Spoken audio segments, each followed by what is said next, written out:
La voz de los protagonistas. Contacto telefónico.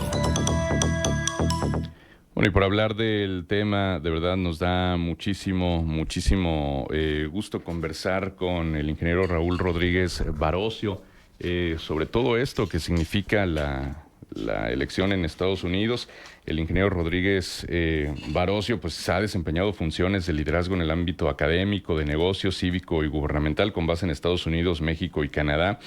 Ha sido vicepresidente asociado de internacionalización del Tecnológico de Monterrey, director general del Banco de Desarrollo de América del Norte, director ejecutivo en el Banco Nacional de Comercio Exterior de México, presidente fundador del Centro de América del Norte de la Universidad Estatal de Arizona y también fellow en el Instituto Baker de la Universidad de Rice en Houston, clasificado como el mejor centro universitario de políticas públicas del mundo. El ingeniero Raúl Rodríguez Barocio también ha participado activamente en más de 50 organizaciones cívicas a nivel internacional. Fue presidente del Consejo de la US Mexico Foundation de Nueva York y copresidente del Comité Internacional del Instituto Hurt en Texas, autor de ensayos publicados en Estados Unidos, en México, Canadá, Reino Unido, Holanda, conferencista en más de 30 países, en fin, pues una trayectoria impresionante y muy amplia la del ingeniero Raúl Rodríguez, a quien le agradecemos muchísimo que esté con nosotros. Ingeniero, pues gracias, un gusto conversar con usted. Marcela Pámanes, Manuel Cerrato,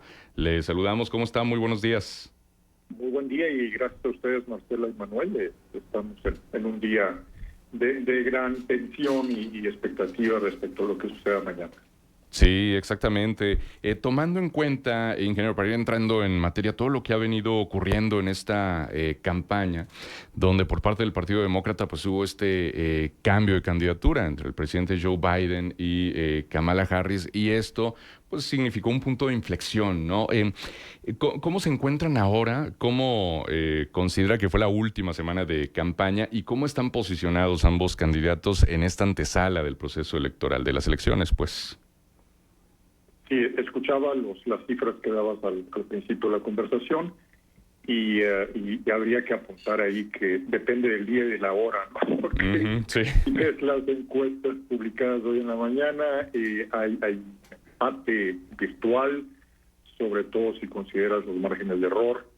En las casas de apuestas va uno ganando, en las encuestas va otro. El modelo de predicción, por ejemplo, de Alan Lichtman, que es muy conocido en Estados Unidos y le llaman al Nostradamus de las elecciones, porque le ha atinado a 9 de las últimas 10 desde hace 40 años, sugiere que hay una ligera posibilidad de que Harris esté en la delantera. En fin, depende de dónde veas, pero el punto es realmente imposible saber en este momento quién está delante. Está muy cerrada las cifras disponibles. Algunos también aventuran la posibilidad de que no salga tan cerrada al final del día, pero en fin, o sea, por lo pronto estamos suponiendo que es una elección difícil de pronosticar dado lo cerrado de las cifras. ¿Cuál diría, ingeniero, que son las principales propuestas o las principales banderas de cada uno de los candidatos? Si hay un triunfo demócrata, ¿cuál sería la prioridad en cuanto al plan político que tiene Kamala Harris? Y lo mismo si gana el Partido Republicano con Trump. Los contrastes más importantes yo diría que se dan en el ámbito internacional, o sea, qué va a suceder, por ejemplo, respecto al apoyo y a la participación de Estados Unidos en el conflicto de Ucrania con Rusia, qué va a suceder en Medio Oriente, las políticas en torno a China, las políticas en torno a Irán, a Corea del Norte, etcétera, ¿no? El apoyo o no a la OTAN. Creo que hay diferencias importantes entre los dos candidatos. Las hay también en materia de cambio climático, son enfoques totalmente distintos. Las hay también a nivel doméstico, particularmente en materia de política fiscal y del apoyo o no a una política monetaria y al Banco Central de Estados Unidos, a la Reserva Federal. En otros ámbitos quizá las diferencias sean menores. Sorprendentemente, por ejemplo, yo creo que en el ámbito de migración, que es uno que le toca particularmente en cuanto a su importancia a México,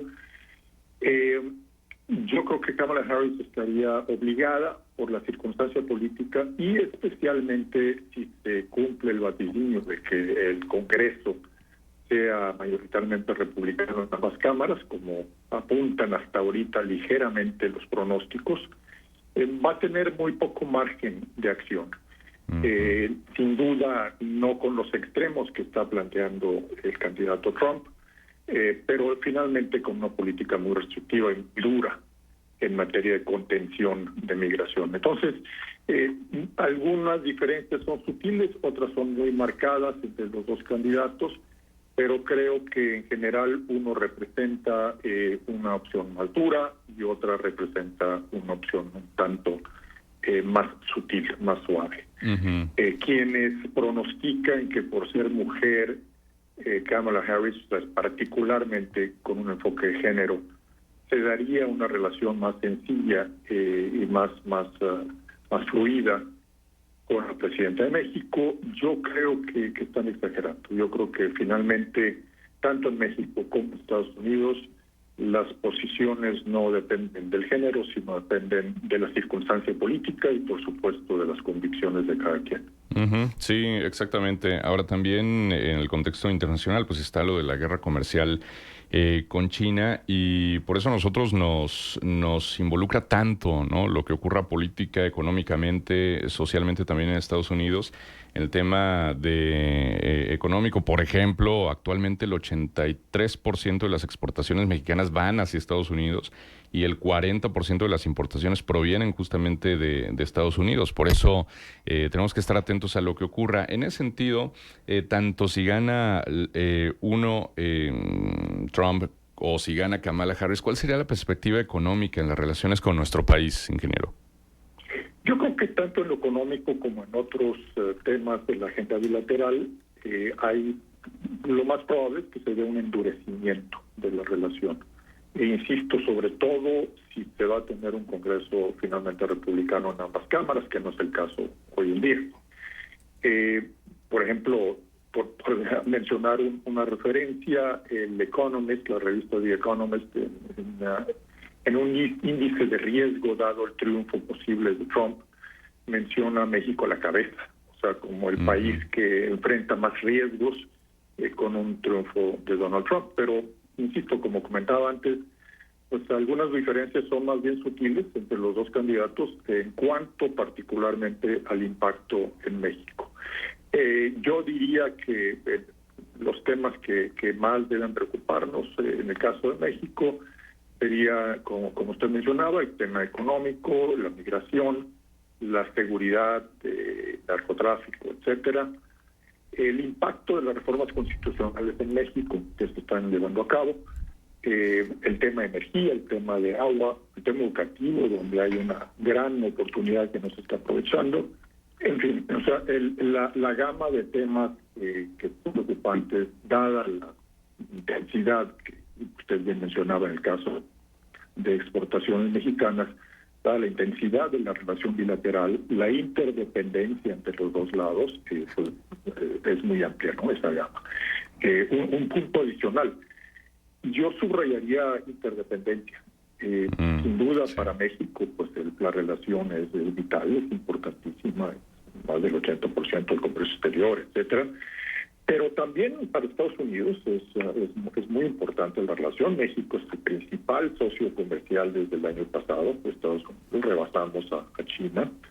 Y para algunas zonas, para algunos estados, pues esto es especialmente importante. En el caso de Texas, por ejemplo, tanto las exportaciones como las importaciones a México son mayores a las de los 6 siguientes socios comerciales de Texas sumados. O sea, es una relación muy, muy intensa que si se afecta de una u otra forma, por ejemplo, vía aranceles, que es algo que el expresidente Trump menciona con mucha frecuencia, la posibilidad de implantar un arancel importante, sobre todo en sectores como la automotriz, como presión para cierto tipo de ventajas o de cambios, pues de nuevo el impacto es el doble, ¿no? O sea, le afecta también a los Estados Unidos. Y finalmente, yo creo que tenemos que tomar en cuenta que en menos de 2 años se va a dar una revisión ya estipulada en el Tratado de Libre Comercio. O sea, en el 2026 se viene una revisión del TEMEC, que en teoría es eso, es una revisión simplemente para ver qué sucede a futuro, pero que pues nadie quita la posibilidad de que por presiones, sobre todo con el apoyo del legislativo en Estados Unidos, pudiera representar más que una revisión. Entonces, eso es importante y la prioridad que se va a dar en torno a todo lo económico va a ser del lado norteamericano, sea quien gane, en la línea del reshoring, o sea, del traer de nuevo las inversiones a Estados Unidos que han migrado en el pasado. Más que el nearshoring, que pues, es la gran esperanza para México. Sí. Ingeniero, buenos días. Les saluda Marcela Pámanes con el gusto de que nos acompañe en los micrófonos de Contextos. Bueno, tengo que destacar un titular que hoy acompaña a la edición de Milenio, donde dice: inquietud por elección de Estados Unidos frena la economía en el sureste de Coahuila. La pregunta obligada es, ¿esto es normal? Es decir, cada vez que hay un proceso electoral pudiera haber como una especie de freno en estas relaciones bilaterales que ya acumulan más de 200 años entre México y Estados Unidos. ¿Hay alguna circunstancia que favorezca esto? Y la otra pregunta tiene que ver, hay un punto de cercanía ideológica de Trump con el gobierno mexicano o de la señora Harris con el gobierno mexicano. ¿Con quiénes coinciden más ideológicamente? Es difícil contestar a lo segundo porque ¿cómo define uno ideología en el caso de Trump o de Harris? O sea, uno puede simplificarlo y decir que Harris es más liberal, por supuesto, y Trump es más conservador, pero en última instancia, si uno lo traduce a políticas concretas, insisto, en materia económica o migratoria o de seguridad, etcétera, pues no están tan claros los límites. ¿Sí? En alguna entrevista que le hice a Farid Zakaria hace algunos años, él me decía que la perspectiva internacional ha cambiado de dividir las cosas con cierta claridad en los tiempos, sobre todo la Guerra Fría, en torno a la izquierda y a la derecha, a una división más basada en apertura y cerrazón de las economías y de los países. Entonces, bajo esta perspectiva, pues yo diría que el gobierno de México posiblemente en los últimos años califique más en torno a políticas proteccionistas y el gobierno de Estados Unidos, bajo los dos partidos, uno también pudiera decir que hay una tendencia hacia el proteccionismo. O sea, hay un contraste con lo que estábamos viviendo al fin de la Guerra Fría, particularmente a partir del principio de los años 90, en donde la tendencia era la globalización y la integración comercial a nivel internacional. Eso no se está dando hoy. Y de nuevo, una palabra muy presente en ambos discursos, sobre todo en el de Trump, es aranceles, es medidas proteccionistas, es el reshoring, insisto, o sea, el traer de regreso inversiones, y es la guerra comercial con China. Ahora, ingeniero, también la influencia que tienen las reformas constitucionales de nuestro país en el tema de las inversiones y cómo influiría el resultado en Estados Unidos, porque bueno, pues la reforma judicial, esto de la supremacía constitucional que ha generado cierto nerviosismo en los mercados, cierto titubeo también en cuanto a la inversión extranjera. El caso, por ejemplo, también de Elon Musk con Tesla, que frenó ahí la inversión o que está en stand-by. También él mismo señalaba a ver qué pasa luego de la elección en Estados Unidos, depende de quién quede y cómo se den las circunstancias. ¿Cómo influye eso que se está dando aquí a nivel legislativo en México y en las elecciones de Estados Unidos? ¿Cómo lo pudiéramos concatenar? Sí, le respondo incluyendo la primera pregunta de Marcelo hace un momento, que no contesté en la sección anterior. Sin duda influyen. O sea, yo creo que en este momento, en general, pues todo el mundo está a la expectativa y pues, eso se puede ver en las bolsas de valores en todo el mundo. hasta no ver, no creer, y hasta no ver, no sabremos exactamente qué políticas implementarán. Por ejemplo, buena parte de lo que dice el presidente Trump, como fue en el caso de su campaña en 2015-16, pues finalmente no aparece en su programa real de gobierno, al final de cuentas. O sea, son las bravuconadas de los dos bandos, pues quedan en eso y quedan en posiciones de campaña. No es nada sorprendente que en este momento, pues temas como el que está usted mencionando, en las reformas constitucionales en México, lo que toca al sistema judicial, a los organismos autónomos regulatorios, al papel de las Fuerzas Armadas, al posible cambio del papel del INE, etcétera, pues generan expectativas, generan nerviosismo, y como dice el dicho, el diablo estará en los detalles. O sea, sobre todo, por ejemplo, en el caso del sistema judicial, veremos qué pasa mañana, que es un día clave al respecto, y veremos también las medidas específicas en todo lo que es la legislación y la reglamentación secundaria que definirán de qué se trata finalmente esa reforma, ¿no? Como las otras. Entonces, no hay nada definitivo. Yo creo que lo que tenemos que esperar es pues a que se resuelva la elección en el caso norteamericano. Mañana es el día de la elección, pero dudo mucho, si los pronósticos son acertados, que tengamos resultado final mañana mismo o el miércoles por la mañana. O sea, como ha sucedido ya en ocasiones recientes, se prolonga cuando menos el resto de la semana, insisto, cuando menos, y quedan pendientes pues lo que en última instancia se decide en el Congreso el 6 de enero y la toma de posesión el 20 de enero. Entonces, bueno, esta película todavía dura un buen rato para conocer el desenlace.